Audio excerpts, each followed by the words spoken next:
Partage d'expérience. Aujourd'hui, le briefing reçoit Sacha Boileau. Sacha, c'est le patron d'énergie à Nouméa. Nouméa, c'est 150 000 habitants. C'est l'équivalent de Saint-Pierre à La Réunion ou bien de La Rochelle en métropole, sur une île de 270 000 habitants à peu près au dernier recensement, un peu plus petite que la Bretagne. Bonjour Sacha. Bonjour. Ton témoignage est intéressant en tant que patron de radio, bien sûr, et puis aussi parce que tu es le patron et l'administrateur d'un groupe de retail automobile, leader en Nouvelle-Calédonie, qui a certainement été impacté aussi par, la situation de crise. Rapidement, il y a plus d'1 an, la Nouvelle-Calédonie rentrait dans une situation, de crise assez grave avec un couvre-feu qui a duré, plusieurs mois, des destructions, des entreprises qui ont été, touchées, impactées dans leur, trésorerie, une hausse de la pauvreté, du chômage, le tourisme qui a été fortement ralenti dans un contexte, où, les échanges internationaux étaient défavorables à la Nouvelle-Calédonie avec un cours du nickel qui est au plus bas depuis 3 ans. Bref, une belle grosse crise. Depuis le 12 juillet, les accords de Bougival semblent donner, un semblant d'espoir sur un avenir un peu apaisé. Alors, Sacha, en 2 mots, comment vas-tu? Comment va l'île, la population et son économie? Comment ça va? Bah, on est toujours encore en post, trauma parce que les émeutes, remontent au 13 mai 2024, donc les 4, 5, 6 mois qui ont suivi ont été, désastreux au niveau économie. On commence un peu pour certaines entités, entreprises, à essayer de redresser un peu la barre. On a un semblant de reprise économique, mais bon, ça reste toujours très, très, très fragile. Comme tu le disais, les accords Bougival, pour l'instant, donnent un peu d'espoir. Sacha, on dit que le média radio, c'est un média de crise. Comment on fait quand on est patron de radio et puis patron, d'un groupe de retail automobile pour se traverser, une telle crise? A été très, très anxiogène. Donc on essaye de rester le plus lucide possible. On fait du terrain, on se rapproche encore plus des hommes, on rassure. On se doit d'être, debout, on se doit d'être là. Donc ça demande vraiment, beaucoup, beaucoup, beaucoup d'efforts. Ouais, OK. On dit que la radio aussi fait partie de la vie des gens. Alors, là, dans une telle situation, quel a été le rôle de la radio, toi? Comment tu l'as vécu? Alors la radio, effectivement, quand tout s'est arrêté, après le 13 mai, donc le 15 mai, il y a un couvre-feu qui a été, le haut commissariat a décrété l'état d'urgence en plus, donc c'était couvre-feu 18 h jusqu'à 6 h du matin. Tout s'est arrêté. Chacun a été recroquevillé chez soi, des employés ont disparu, tout ça c'était vraiment un peu la cata et effectivement la radio elle est restée donc il y a 5 fréquences qui émettent ici, chacun avait sa place. On a continué, on a été obligé malgré tout de réduire les équipes parce que c'était dangereux pour certains de venir au travail. Mais la radio a continué, donc flash info, on continuait d'émettre, on s'est accroché pendant les mois qui ont suivi. Ouais, OK, et quel a été le rôle l'impact surtout sur les équipes et le marché publicitaire? J'imagine que, les choses se sont arrêtées net ou comment ça s'est passé concrètement? Alors concrètement, effectivement, parce que chaque début d'année, on démarre avec le fameux matelas qui représente à peu près, 40-50 du CA à l'année, hein. Donc bah, tout ça, ça s'arrête, ça s'effondre, moins 80 tout de suite. Il y a eu quelques malgré tout, grands comptes qui ont un peu continué, mais ça s'est arrêté. Donc on a une baisse de chiffre d'affaires, qui du jour au lendemain tombe à 20. Ouais, Donc et là, ça s'arrête et on n'a aucune visibilité. Donc on sait pas, en fait, on sait pas. Les 2 mois qui suivent, on sait pas du tout. Ce qui a changé, nous, ce qu'on a remarqué, au niveau du commerce, c'est que la demande client a changé. Aujourd'hui, c'est vraiment, c'est mois après mois. Avant, voilà, on faisait des campagnes sur 2, 3, 4 mois. Aujourd'hui, ça n'existe, plus beaucoup. Ça commence à revenir doucement. Donc aujourd'hui, chaque début de mois, on démarre, pas à zéro, mais presque. Donc ça, c'est la grande, grande, c'est le grand changement, la grande nouveauté. OK. Il y a Donc des il secteurs qui ont été plus touchés que d'autres? Alors le secteur automobile, catastrophique, BTP catastrophique, tourisme, catastrophique. Les petits commerces qui avaient pas beaucoup de réseau, eux, ils ont arrêté, certains ont complètement arrêté. En revanche, restauration, vers, août, septembre, on a senti fin 2024 que les gens avaient envie quand même de commencer à revivre.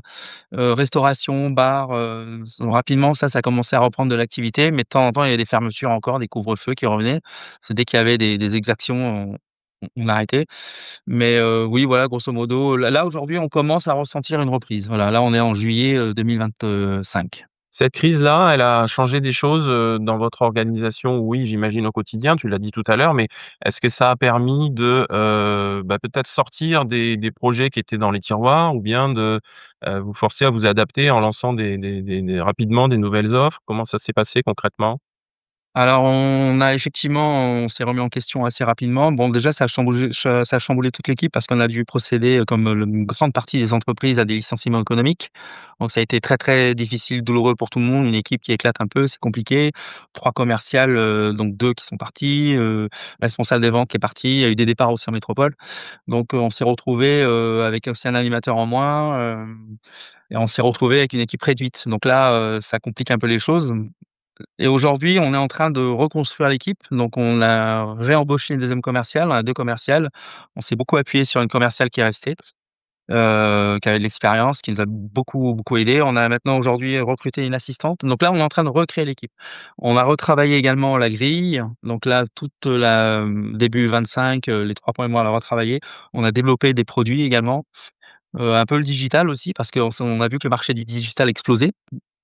Et là, on a eu une opportunité qui s'est présentée, bon, c'est tout frais, hein. On a repris aussi on est rentré dans le capital d'une entreprise qui a des panneaux, dynamiques.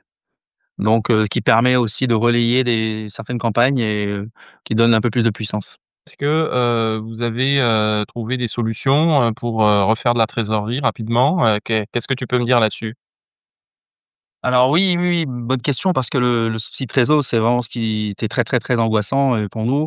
Bah, rapidement, on a commencé à chercher des levées de croissance et effectivement, on s'est intéressé, aux jeux SMS.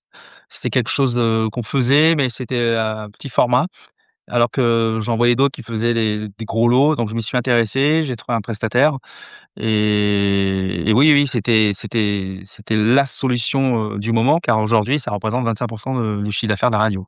OK, qu'est-ce que tu faisais gagner? Pour, quel type de revenu à peu près? Tu peux don Alors, le premier jeu que l'on a mis en place, c'était, à la sortie de l'iPhone 16, donc c'était en octobre, 2024.